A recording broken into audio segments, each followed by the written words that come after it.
On a hot sunny summer day in rural Yorkshire, England, Mona is a young teenage girl pushing her broken-down motorbike down a hill. While Mona rests in the grass off the road, another teenage girl named Tamsin happens by. She is riding on horseback and chances upon Mona.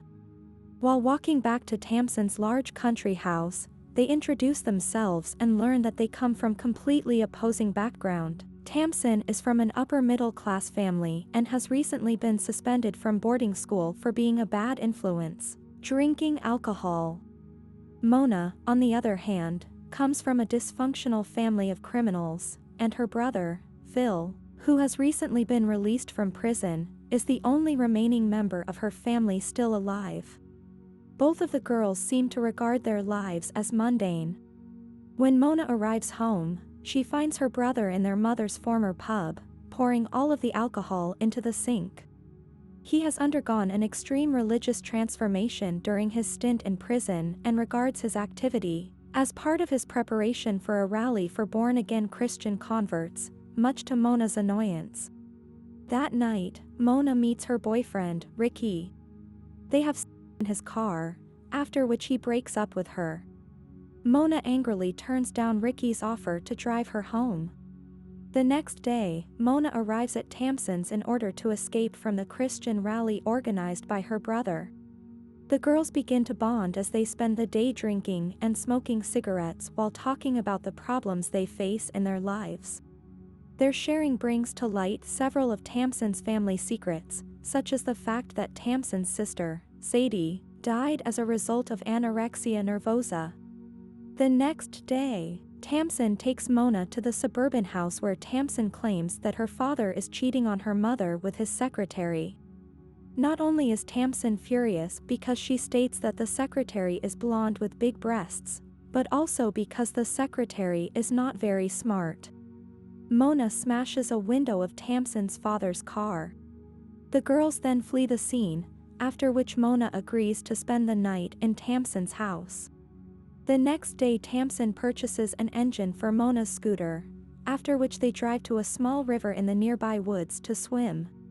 While swimming under a waterfall, the girls share a kiss. The two return to Tamsin's house and Tamsin encourages Mona to try some of her old dresses. When Mona tries on a long red dress, Tamsin states that it used to belong to her sister, and tearfully recounts the process of watching Sadie die. She also tells Mona that she is beautiful in the dress. Later on, the two are in the back garden, with Tamsin playing Camille Saint-Saëns' cello solo Le Signa from Le Carnaval de Animo and Mona dancing the Dying Swan to it. Mona falls to the ground at the end of the piece, and Tamsin kisses her passionately. Later that night, the two girls have sex for the first time in Tamsin's bed, but are briefly interrupted by Phil, who has come to Tamsin's house to look for Mona. The next day, Phil finds the girls sunbathing, Tamsin clearly topless. She does not cover herself and merely gazes at him as he invites the girls to his born-again Christian rally, in which he wants to erect a large cross on the hill next to their village.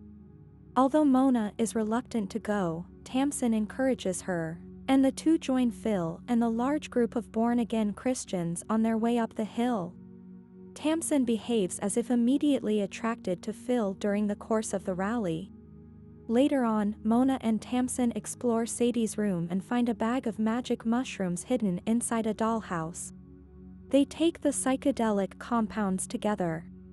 Later that day, feeling the effects of the mushrooms, Mona and Tamsin go to a dance hall where they behave badly, disturbing the mostly older patrons with their open fondling and kissing each other, which prompts the bouncer to kick them out.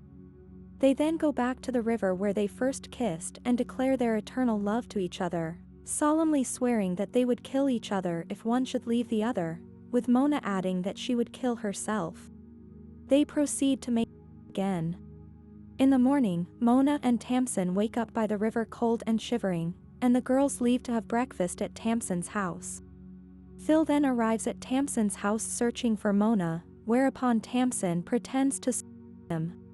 He reacts and attempts to kiss her, but she laughs him off insultingly, sparking his fury and violence, as he grabs Tamsin by the neck in a fit of anger. He proceeds to take Mona home and lock her room, forbidding her to see Tamsin. Mona draws a picture of Tamsin on the wall. Later that afternoon, while Phil is meeting in the pub with his born-again Christian converts, Mona fakes suicide by pretending to hang herself. Phil comes into her room to rescue her, whereupon Mona mocks Phil's belief in the devil and he hits her across the face.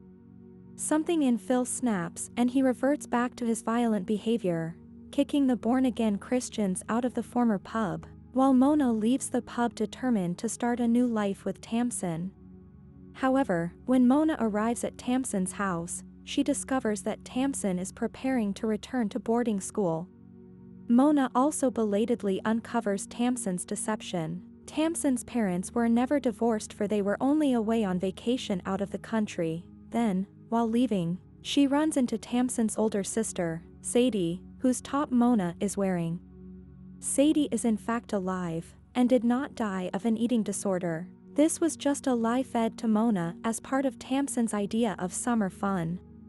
Mona, feeling disgusted and dejected by the fact that she's been used as summer theatrics, leaves for the girls' special spot at the river. As Mona sits and sulks by the river in the woods, Tamsin finds her there and tells Mona that it should have been clear from the start that she had to return to school, and their relationship was doomed from the moment they first met, for they were never going to have a future together. In explaining why she lied about Sadie's death, Tamsin tells Mona, "I'm a fantasist, for God's sake." Seemingly forgiving her, Mona slips into the water fully clothed, enticing Tamsin to join her, and the two reenacting the earlier kissing scene. As they are kissing, Mona suddenly grabs Tamsin by the throat and pushes her under the water, as if about to fulfill her earlier oath to kill her. Instead, she releases her and climbs out of the water. Despite Tamsin's angry shouts and curses, Mona confidently walks away down the road. I hope you enjoyed the video. Let us know in the comment section below which movie you want us to recap next. As always, until the next time.